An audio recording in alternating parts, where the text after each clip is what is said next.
We talked about the opioid drug epidemic. It's been sweeping the nation, unfortunately.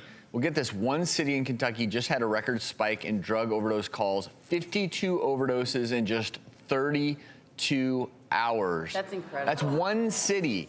And we were reading about a story in an Ohio county, one Ohio county, where there were 14 overdose deaths in one weekend, where the morgue basically said, we're full. We don't have space for more bodies. The medical examiner in Ohio said that the body count from ODs went from 64 in 2011 to 517 last year. And he has no more room.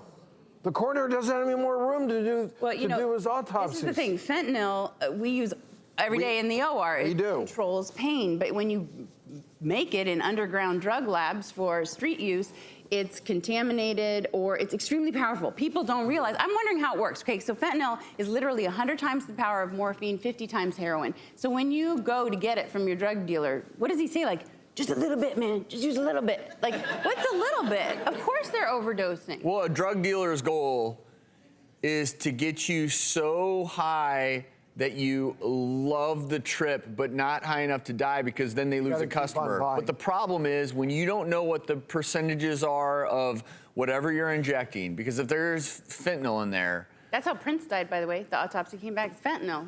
And the reality is there's absolutely, obviously, no way to control for this, because these are street drugs that are being bought on the street. And my big concern is that if this is happening at this level in certain cities, in certain counties, clearly these counties have drug dealers who are sending out into the public these very dangerous versions of heroin. Heroin itself is incredibly dangerous, but these newer versions mixed with fentanyl. And what do they all have in common? They depress respirations. You stop breathing, and either you die because you're not breathing, or you become so oxygen depleted that brain damage, other organ damage.